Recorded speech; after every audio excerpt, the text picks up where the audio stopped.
Hello, everybody. Welcome back with another episode of the Wilde Cabin Podcast. It's almost Christmas. It's almost Christmas of the time of this recording. We got an interesting topic today, and about 80% of people have requested it. And I've been doing polls with people and seeing what they want to hear because the emails are enormous, and I appreciate you guys sending in questions, what topics you want to hear about via my mind and everything. And it's ranging from ages, so it's pretty cool to have that aspect. And no matter what, a lot of topics I talk about how to deal with them, what I went through and everything. A lot of everybody, no matter how old you are, can feel it, which is very interesting. Today we're actually going to be talking about loneliness and a lot of things with that genre, because especially around the holidays for me currently, it is very, very hard. And when you don't really have like anybody with you family wise, or unfortunately when I was a child, I had a lot of family. My uncle, my aunt, and my whole family before my parents got divorced, and it was just nice. It was just nice. And when you grow up, that imagery distinguishes, that fire burns away, where it's just like, what's the point? What's the point? You're alone. You lose that motivation. Like, for me, I don't really count myself as festive anyway. So why put up a tree? Why put up a stocking? Via go to somebody else's house, spend a good time with them, and that's really about it. For me, it just hits hard. It just hits hard. So I always want to fill that void up and just do something else for once, just for me. And it's like a me holiday, if you will. My problem was, and how I dealt with it, is the reflection. And I broke that within like the last 2 years and everything, where I just couldn't really live with the past, because if I lived with the past, those memories would live on and everything, and it's just not in my expectations. Like, I'm living a false reality for the holidays. Be like, oh, so and so's coming over, and then you're just like, oh wait, no, they passed away, or something happened, or you moved away. I don't want to say who, but this person went through a very bad breakup, and they put it on themselves.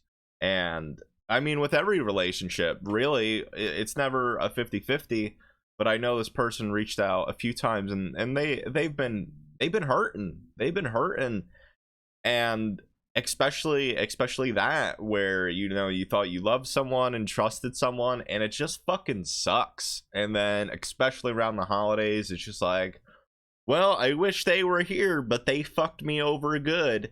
I had a very close friend like that, where I never expect anything in return, but I gave them hundreds, maybe like $250 worth of stuff for a friend, because I really thought they were a good friend. And with me, my personality, especially when I was younger, is I just splurged on people, where I'm just like, here, this is how I show my affection. And I'm like, here you go. And, you get like maybe a card in return or anything, and that's fine. But, after the holidays, I didn't speak to them. I didn't even see them. And, being used, it fucking sucks. So my two biggest holidays are Thanksgiving and Christmas. And, it's the reality of cherish what you have, what you will have as well. Don't take anything for granted via family members, because anything could happen just like that in a click of a second. So, I mean, it's just a very interesting thing on how we develop as human beings, and especially in my mind, where how do you feel less lonely? where what can I do to not be lonely and not feel lonely? And and in my mind, you can't. That feeling will always be there, and it's just not the fucking same. Via divorces, via just being alone, just not having any family members alive. And it sucks, unfortunately, where you can't fill that void with anything you do, just to try to keep yourself busy. Several years in a row where the holidays happened and I just stayed in my bed. And for me, that's completely okay, where I'm just like, I have nothing to do. I don't want to do anything. And because your heart is the only organ where it could heal instantly or take years to heal by itself. And your mind is just messed up, where your mind and your brain and your heart are all conjoined. It's not like a physical wound. It is a fresh mental wound internally, where you can't pass that off. If you love someone, care for someone, and then all of a sudden they just like kill you, like mentally, your heart's not gonna heal. Heart's not gonna heal. And everybody's different, where somebody could just be like, okay, they're dead to me now, I'm gonna live my best life. Or it could take months to heal, years to heal, even, because the memories are still there, depending on how long you spent time with them. And it's hard. And when my parents went through a divorce, they did something very stupid, and they stayed in the same house while married. And that fucked me up as a child. I was like in my teenager years, and they did the decision on how to stay together for the children. And on that aspect, it's okay. But when you're in the same house and you two are like the messengers for the adults, it sucks. It sucks. And when one parent wants to try to put on a happy face for the children, for the holidays especially, it's hard. Okay, you want to do dad wake up, and he's just like he wants to stay in bed or leave the house entirely, because he doesn't want to see his ex smile, or like be together. And unfortunately, for my childhood, it was very fucked up in that way, where my parents didn't really act like parents most of the time when they were together.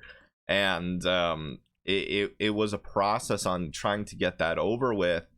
And for me, years later and everything, as an adult, and when you're sort of solace and alone for a very long time, you don't want to celebrate. You just don't.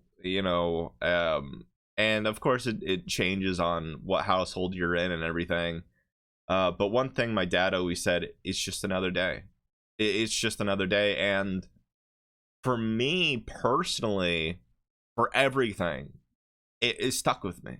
It stuck with me because the holidays, because I didn't really have that much joy as an adult, 16 and up. I didn't really have that, where just like, okay, you do you, and that's it. Like, see the family for an hour, and then after that, 10 a.m. on, it's just like poof, like everything is distinguished. And sometimes you can't even smile, because it's just like the past was okay or good or great or even perfect, and then you reflect on it. And until you get to that point where, if you have a family of your own or a new family, it's troubling. And like I said, everybody's different, and everybody handles loneliness differently, especially around the holidays.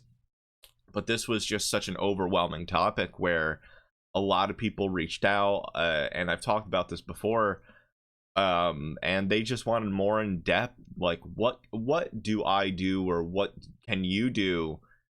And it's it's one of those things where you just can't, you can't, you can't not feel lonely. But what I've done is, when around the holidays, is right now, is I just accepted, okay, I'm lonely, I'm alone at this standpoint. That's not going to stop me,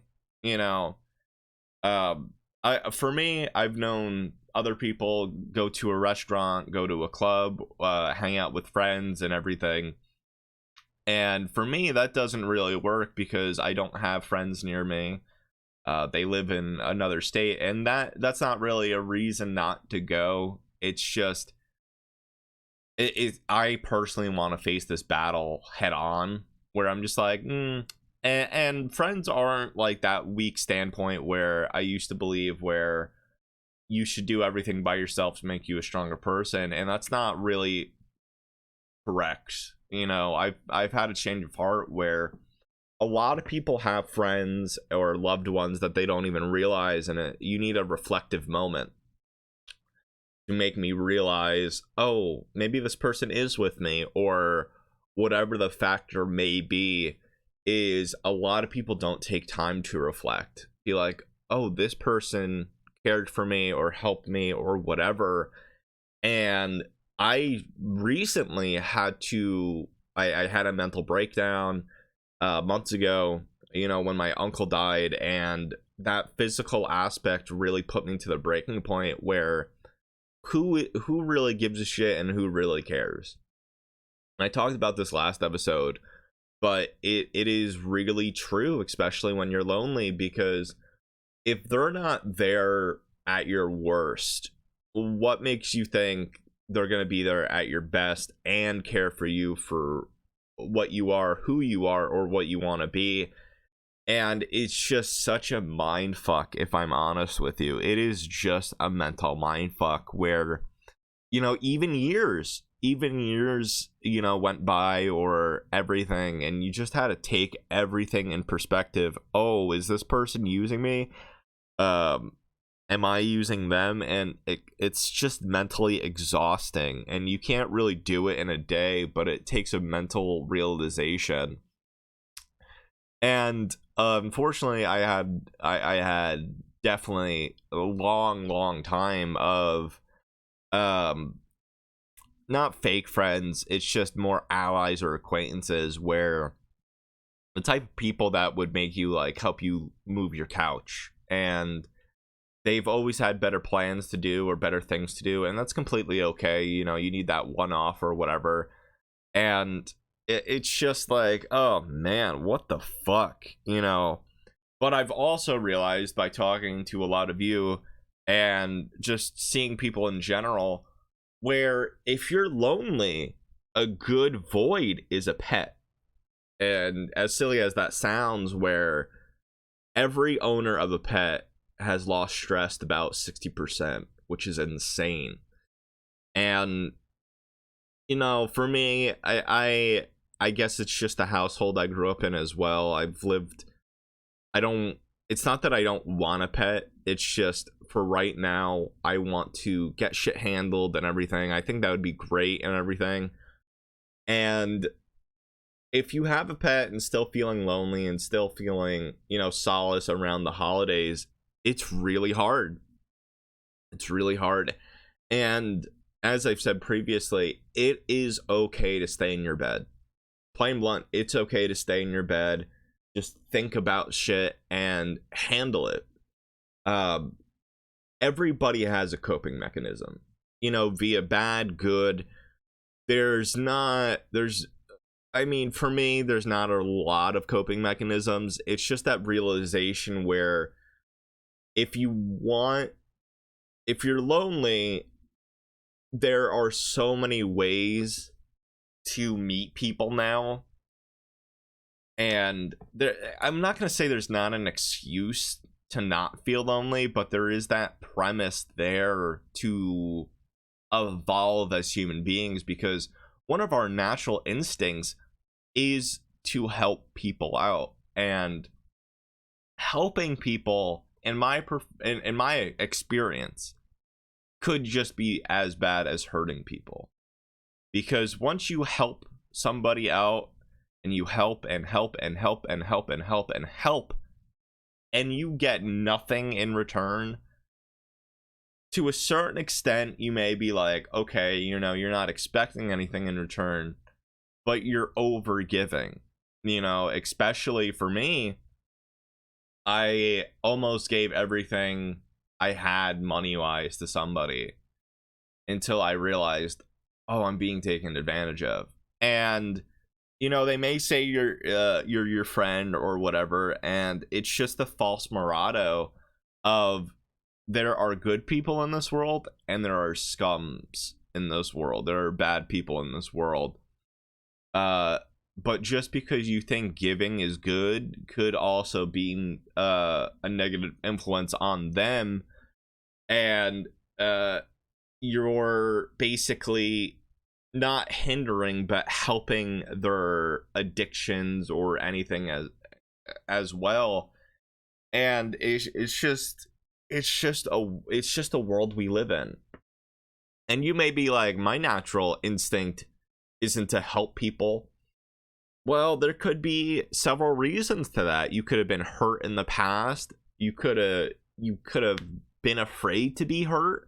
But our natural instincts are to help people and to give what we have. And with everything that's happened in the past to everybody, people change, they evolve, and it's just one of those things where I don't believe people could change unless if they have the motivation to, or somebody gives them the motivation to change.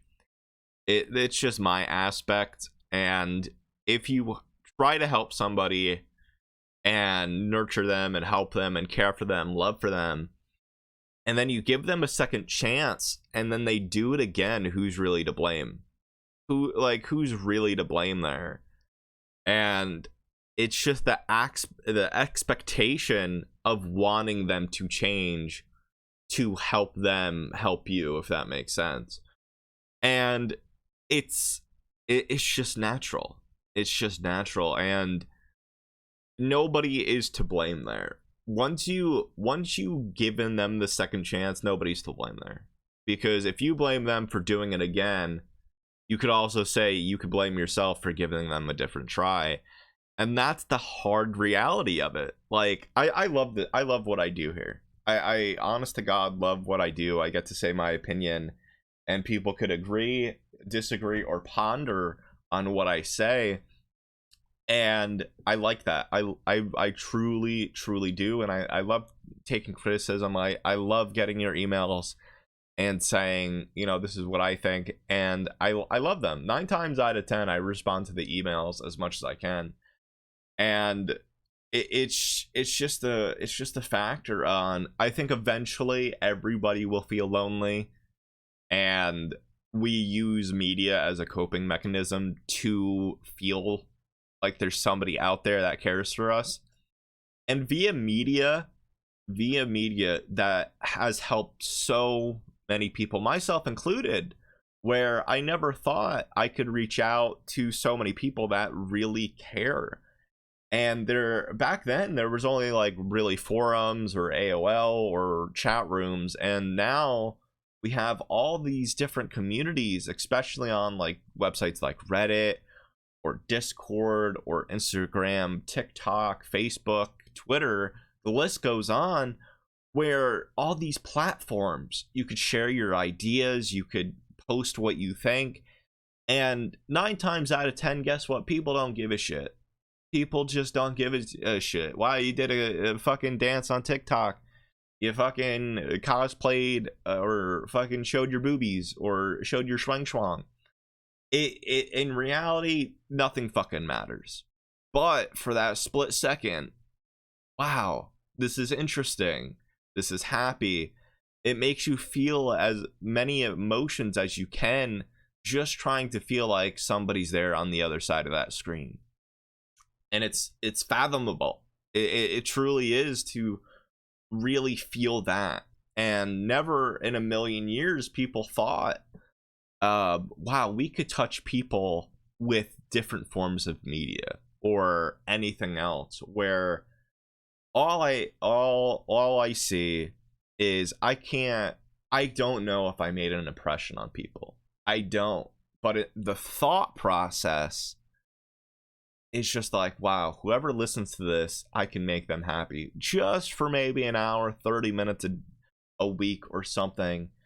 And it's just fathomable. And it's one of the best feelings personally that I could ever feel, because I give my heart, a piece of my heart, each and every one of my listeners, and it gets me choked up. It truly does, because it makes me feel happy. It makes me feel less lonely. And just to think somebody on the other side is listening. And it is a very, very hard topic for me to personally talk about, because I've dealt with it for years and years.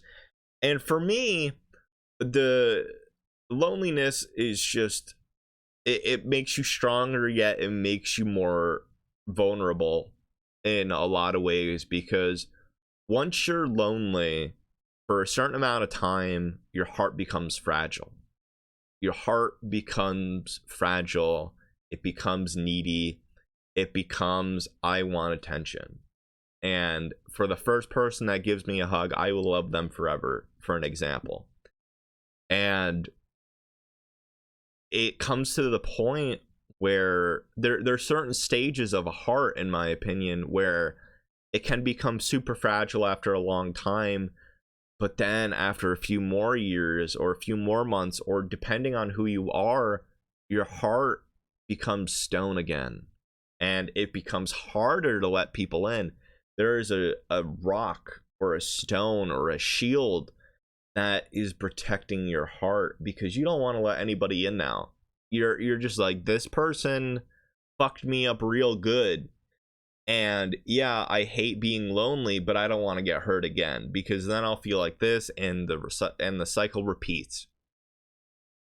I understand it, and I've been there. Heed my words.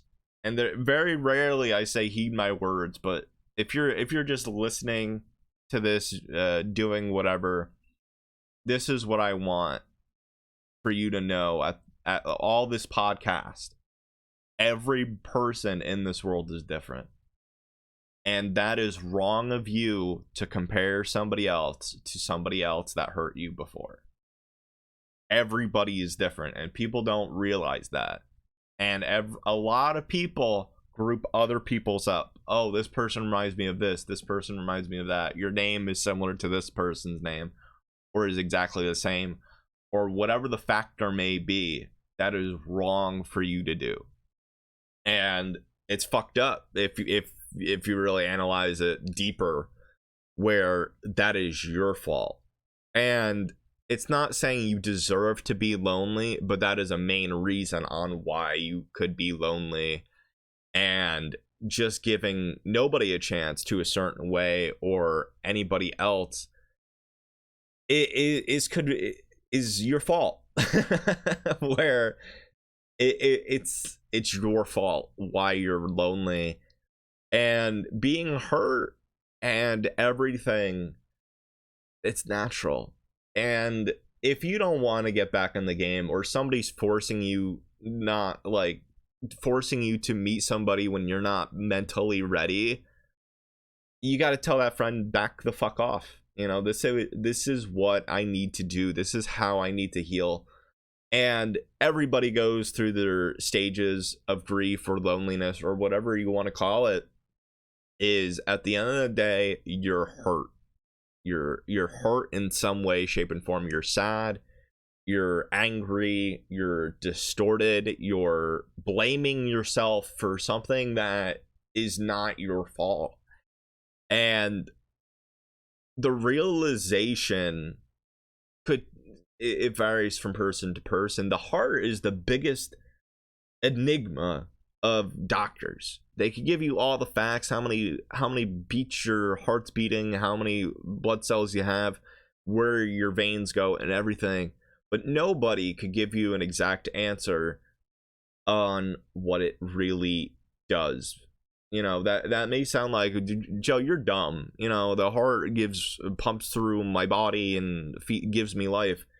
Yes, but I'm talking about the spiritual aspect on what it can do outside of that.